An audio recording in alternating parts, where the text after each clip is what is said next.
Nice house. It definitely screams, eccentric person lives here. Speaking of which, that must be Mrs. Andrews over there with those rodents. Excuse me, Mrs. Andrews? May I help you? I'm Miles Fordham, private investigator. I was hoping you could answer a few questions. All right then. Don't worry, my darlings. Mommy only needs a moment to speak to the nice man, then I'll give you all the nuts you can eat. My little friends just adore nuts, Mr. Fordham. Guess that explains why squirrels are so attracted to her. Did you know Desiree Lathan? Not personally. I never met her, but I knew exactly who she was. And who was that? A miserable drunk. Always going out and getting liquored up at her so-called socialite balls. They try to make them seem so fancy and high class, but it's really just a bunch of bitter old hags getting together to gossip about each other. With that kind of lifestyle, it was only a matter of time before it caught up with her. Do you happen to know anything about the circumstances surrounding the death of Miss Lathan? I read in the paper that she was burned to death. In her bed, wasn't it? That's right. Do you have any idea how that may have happened? Well, I already told you she was a drunk. Maybe she came home plastered and decided to smoke in bed. I'm rather surprised she was sleeping alone. That woman got around, if you know what I mean. She certainly seems to know a lot about Desiree for someone who claims to have never met her. Do you have any hobbies or pastimes, Mrs. Andrews? Well, of course. I do a bit of knitting and I take care of my pets. I take it you're fond of animals? Oh, yes. I just love animals. Most prove to be better company than people. Is that right? Well, consider this, Mr. Fordham. Animals can't betray you or lie. Uh-oh, I don't like where this is going. My furry little companions would never hurt me, unlike several humans I could name. Who are these companions, exactly? Why, my darling little kitties and squirrel friends, of course. Tell me about your cats. They're the most wonderful little dears. Do you have any pets? Afraid not. My wife isn't too fond of cleaning up after animals. Pity. Cats make wonderful pets. They're good company and are independent, unlike dogs. Edgar and Hubert are my pride and joy. I give them only the best of everything, and they in turn give me their unconditional love. That's delightful. I used to have a wonderful cat named Tobias, but, he had an unfortunate accident. That's why I never let my two angels out of the house. What happened to Tobias the cat? I'd really rather not talk about that. It wasn't my finest hour. Let's just say it was an honest misunderstanding which got blown way out of proportion. Well, now I just have to know what happened. I hate it when people tease gossip and don't deliver. Your squirrel friends are quite tame. Oh, aren't they just the sweetest? And so smart, too. When I feed them, they come up and put their little paws on my hands as though they were giving me little squirrel hugs. And the way they look into my eyes, I can almost hear them saying, "Thank you for the nuts." Well, at least you can be grateful that it's only my voice you hear and not some rabid squirrels. Thank you for the chat. It was very enlightening. Oh, my pleasure, Mr. Fordham. Now, if you'll excuse me, I need to get back to tending to my little darlings.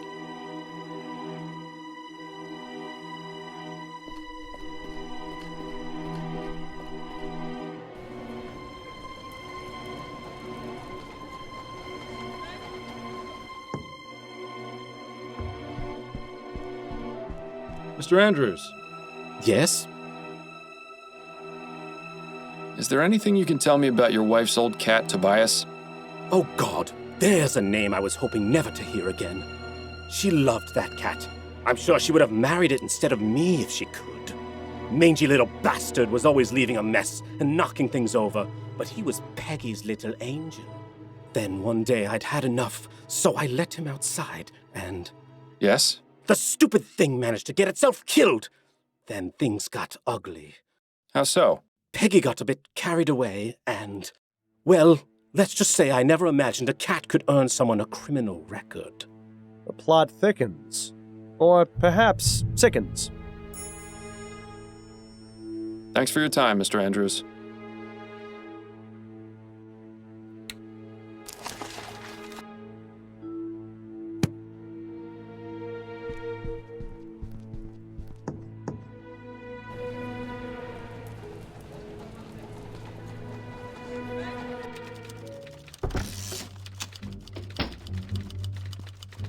Got a moment, Upton? Yes, but let's make this quick. I need some information on one Margaret Andrews. Apparently, she has a criminal record. Margaret Andrews, eh? Give me a moment to look her up in the archives. Yes, here we are. Margaret Andrews was brought in for questioning 5 years ago in connection with a fire at a theater in Worcester. Oh? Yes, nothing came of it, but she was briefly a suspect. Oh, there's more. She also had a prior conviction for arson. You don't say. The file says she set fire to a cab after the driver ran over her cat. She served 6 months in prison for that. This was back in 1835. Fascinating. Thank you for your help, Upton. This has been extremely valuable. So, Margaret Andrews has a jealous streak and a penchant for setting things on fire. Seems a likely culprit to me. That's it for now. Better get back to it then.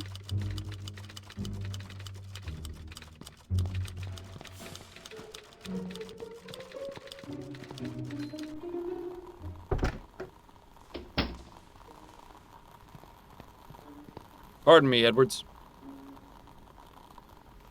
Yes? Have you had a chance to look at those ashes I gave you? Yes, I have. Unfortunately, there isn't much I can tell you. The victim burned to death at a very high temperature. These ashes are greasy and putrid because of liquefied fat from the body, which burned like a candle. As to what caused her to burn, I cannot say without more evidence. I'm sorry, Miles. It's quite all right, Edwards. I appreciate the information nonetheless. Well, just so you don't go away empty-handed, have a copy of my report. Maybe it will be of some use. Thanks. That's all I needed to know for the moment. Anytime, Fordham.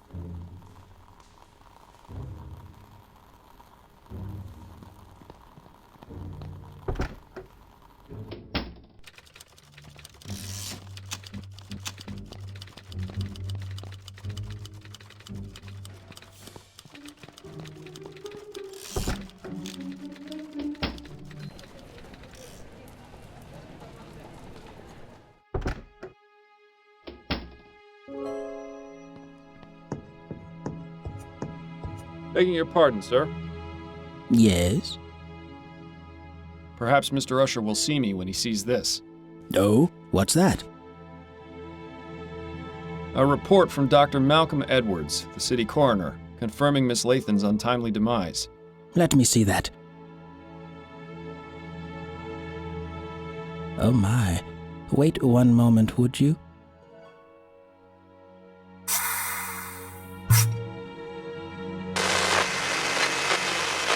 Martin, what is the meaning of this? The gentleman who brought that is a private investigator. He's waiting outside to see you. Send him in then. You heard him, Mr. Fordham. You may go inside and see Mr. Usher. Thank you kindly.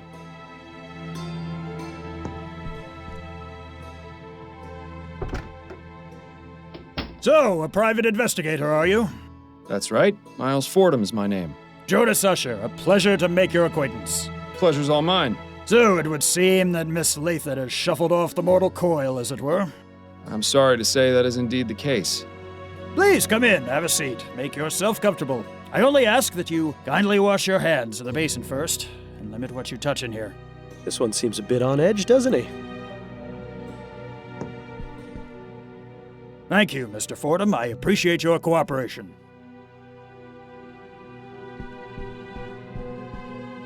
Mr. Usher, I have some questions for you. And hopefully I have your answers. What can you tell me about Desiree Lathan? She was a lovely woman. I'm saddened to hear of her unfortunate passing. How long had you been her attorney? She retained me some 10 years ago, I believe. That's quite a long time. Yes, I remember I had just gotten over a bout of melancholia and been able to work in nearly a month. I didn't think I'd make it out of that, but luckily things took a turn for the better. Miss Lathan came to see me, and I've served as her attorney ever since. Would you say Miss Lathan is a wealthy woman? Indeed I would. Her estate is worth a significant sum. Of course, you understand that this is confidential information, so I cannot tell you the exact amount. Yes, of course. Can you think of anyone who may have wanted to harm Miss Lathan? No, I can't. What makes you think that someone actually killed her? It seems the most plausible explanation.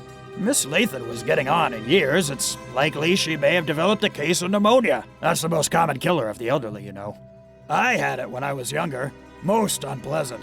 Constant coughing, spitting up phlegm, rattling in the lungs. Thankfully, I made a full recovery. But supposing that was the cause of death, how would it explain the fact that her body was completely burned? She was a smoker. Perhaps she was having a cigarette when she died and dropped it on the bed, causing it to catch fire. I found no cigarette butts at the crime scene. I'm merely offering my opinion, Mr. Fordham. You can take it or leave it. I think we should leave it. I found this letter in Miss Lathan's bedroom, which mentions that she recently changed her will. Could you tell me a bit more about the circumstances surrounding this change? That's not an uncommon occurrence. People change their wills all the time. Relatives and friends fall in and out of favor constantly. Had Miss Lathan made changes to her will previously? No, this was the first time. What change did she make exactly? Just a change to her beneficiary. Nothing out of the ordinary. And when did this change occur? About 4 months ago, if I recall correctly. Yes, it was definitely in June, because I'd been in bed with a nasty stomach flu at the end of May. That was no fun, let me tell you. I think I lost nearly 6 pounds from the constant trips to the WC. Couldn't keep a thing down, and whatever did stay down soon came out the other end, if you get my meaning. I'd say his meaning is regrettably impossible to avoid. Who did Miss Lathan name as her new beneficiary? Mr. Fordham, please! You know I couldn't possibly tell you that. There is such a thing as attorney-client privilege.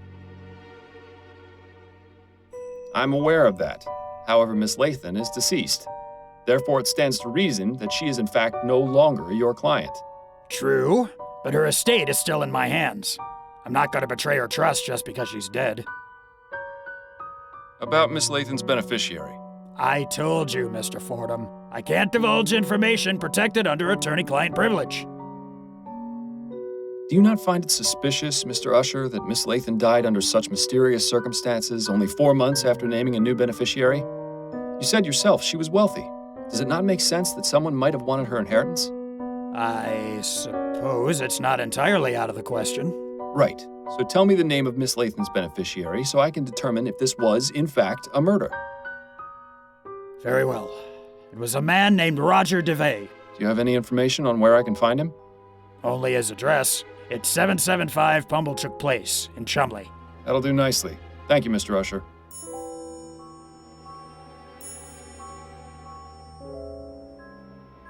How long have you been practicing law, Mr. Usher?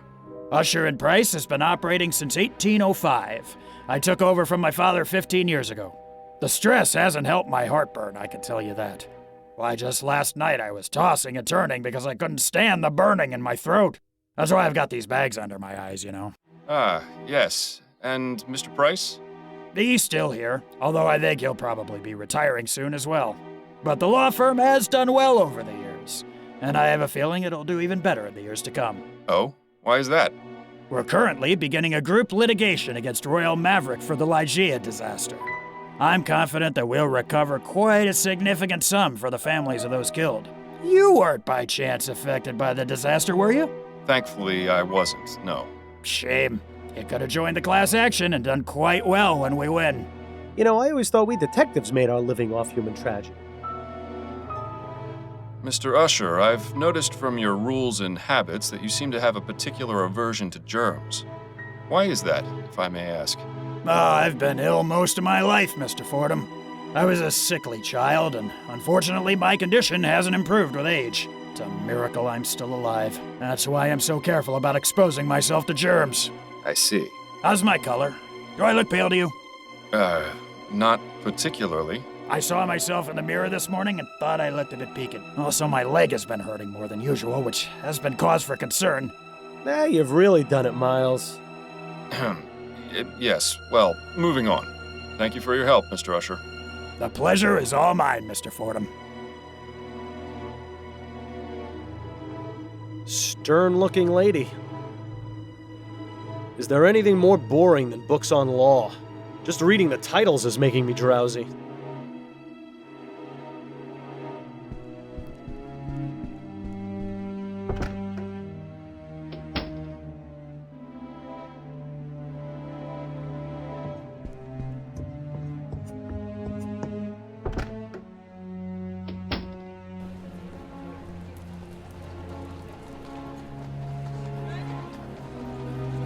Did Usher give us the wrong address?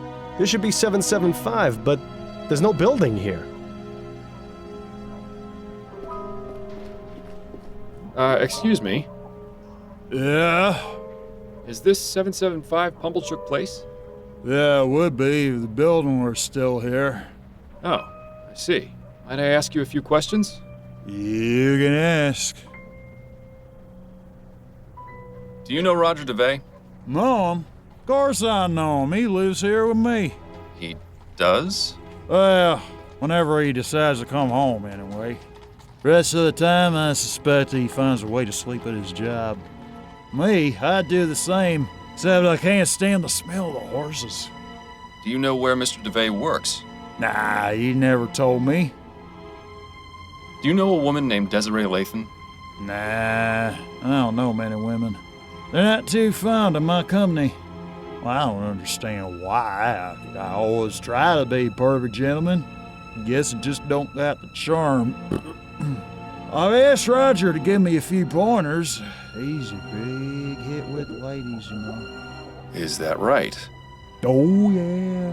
He no sooner looks at 'em than they're falling at his feet. Real natural, that one. Never brings it back here, though. Always winds up staying with him, getting a free meal and a soft bed out of it. Ah, well, the bohemian lifestyle ain't for everyone. Maybe someday my luck will change. I'm sure it will change the day he decides to take a bath. What's your name, sir? Me? I'm Herman Shaw. How long have you been living here? Oh, I've been here for ages. Since before the building got condemned and was torn down. They pretty much forced us out, you see, but a couple of us came back and set up here. Seemed like a good idea, and I had nowhere else to go. That's not so bad, except for when it rains. And I guess we'll have to bundle up a bit more when it gets cold. But other than that, it's like the place was still standing. There's some of that classic chum ingenuity. Or maybe it's just delusion. What happened to this place? Why was it condemned? The building was old, in a pretty sad state, so the inspectors came by and said it was unfit for living. There was a whole lot of us here. Most were able to pick up and go, but a few of us stayed. Why don't you go to a workhouse? You wouldn't be asking if you'd ever been inside one. It's wall-to-wall people, children crying, sick folk coughing all over you. But there's plenty of that out here, too. Well, sure, but out here, there's freedom. Nobody telling you what to do except the odd copper. Not even many of them in this neighborhood. Besides, this is my home. Just 'cause it's missing a few walls don't mean I ought to abandon it. You look somewhat familiar. Didn't I see you protesting outside the Harris construction yard? Yeah, I was there. What of it? Were you affected by the Ligeia disaster? Well, nobody I know was killed, if that's what you mean. So why were you protesting the construction of the Lenore? That Devons fella promised he'd buy us a meal if we stood in the crowd. And for a free meal, I'd do just about anything. I thank you for your time.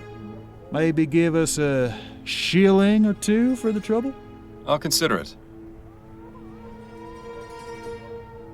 Yeah, those aren't half bad. Too bad they aren't finished. I wonder if they're going to be used to keep the fire going.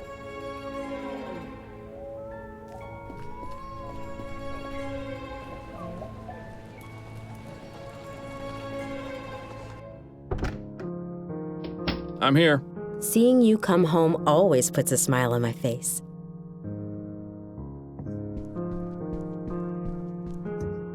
Addie? What is it, Miles? You've got an appointment with Charlotte Robineau later today, don't you? Are you using your detecting skills on me now? I spoke with her at the Gascon Supper Club, and she mentioned you. Turns out she knew Desiree Lathan. Makes sense. That social circle is tiny. She wasn't very forthcoming, though. Do you think you might try and persuade her to talk? Persuasion shouldn't be necessary. She usually just sits in the chair and starts gossiping up a storm. I think I know more about all the Gascon Grand Dames than anyone should.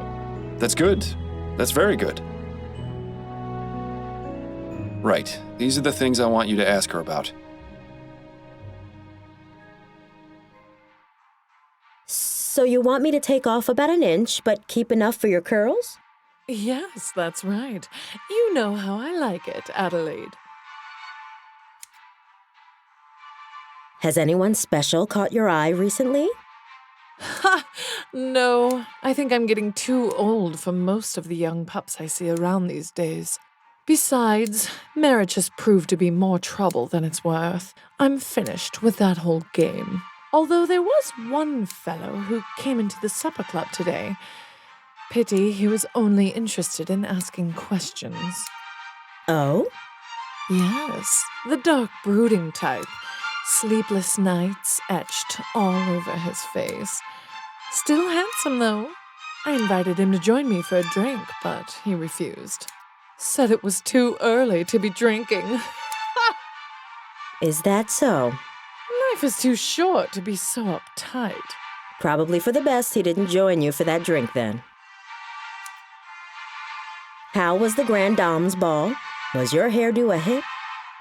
Oh, it was. All those other old biddies were practically fainting with jealousy. Truth be told, though, the evening was rather dull. Just the regular crowd of wags and gossips. You know, sometimes I envy people like you, Adelaide. People like me. Yes, you know, ordinary people. Being a member of high society can be so draining. One quite lacks a sense of purpose, of ordinary honest usefulness that comes from a good day's labor. Have you done much of that sort of labor yourself, madam? What? No, of course not. But I imagine it must be quite good for the soul, quite grounding. Just being what you are. No airs or pretense. Oh, you've missed a bit there on the left ear. Do be sure it comes out even. Certainly, madam. I was reading in the paper this morning about what happened with Desiree Lathan. Did you hear about that? Oh, such a tragedy. Poor Desi. We hadn't talked in a long time, but how terrible to think of her dying in such a horrible way. My condolences. Thank you, dear. Did you and Desiree used to be friends? Oh, we were like sisters at one point. What happened? What else? A man got involved. You were both after the same man? No, quite the contrary. We both enjoyed being unattached and had vowed to keep it that way. The spinster sisters, we used to call ourselves. But I fell for a man a few years ago. We got married, and Desiree stopped speaking to me. That's a shame. Yes, especially considering the marriage only lasted a few brief months. I lost both my husband and my best friend. I'm sure there's a lesson to be learned in that. I heard someone mention that Desiree had her portrait painted recently. Yes, I heard that too. I think it was Caroline who told me. Yes, that was it, Caroline. She was looking for a portrait artist and told me Desiree had found one. Roger DeVay, I think she said his name was. Roger DeVay? Sounds mysterious. Who is he? Well, I don't know about mysterious. He's just an artist. Not a very good one either, from what I hear. He didn't do a good job on the portrait? Oh, no, he did fine. I just meant he hasn't really taken off. His paintings aren't worth very much, you see. But Desiree took a liking to him very quickly. Even went as far as giving him an extra key to her apartment. If there was anything more going on between them, I couldn't say. But she could have done a lot better, if you ask me. I mean, he's barely even an artist now. I heard he took a teaching position at the university. Now, who would want their likeness immortalized by a lecturer? I see. Well, I hope he makes it in the world someday. Miracles may happen.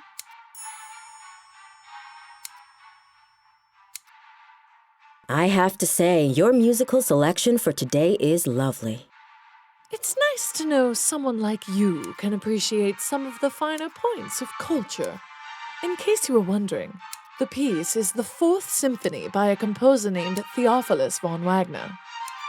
Yes, it's refreshing to hear the Fourth Symphony for a change. Most people know von Wagner for his Fifth Symphony or his Lute Concerto in D minor. Oh, you know von Wagner? Although I admit he isn't one of my favorite Baroque composers, I can appreciate what he brought to the movement. I'm more in favor of Scaravaldi. His development of the Concerto Grosso makes for a much richer musical tapestry. Wouldn't you agree? Oh, well, perhaps so. Do you have any favorites among Scaravaldi's works? His First Symphony is quite riveting. Do you mean his Concerto for Mandolin? He didn't have a First Symphony as such. Well, yes. That's what I meant. As much as I enjoy chatting, perhaps you should concentrate on what you're doing, dear. Quite chilly out today, isn't it? Yes, a good day for spending indoors. Probably means we'll be getting an earlier winter. It's a good thing I bought a new set of coats then. Good. I think that's all finished. Thank you, Adelaide. It was a pleasure, as always. Likewise, Miss Robineau. I'll see you next week. And she didn't tip very well either. I'm sorry, dear. She sounds positively dreadful. No more than the other Gascon Grand Dames. I just hope you managed to get something useful from that.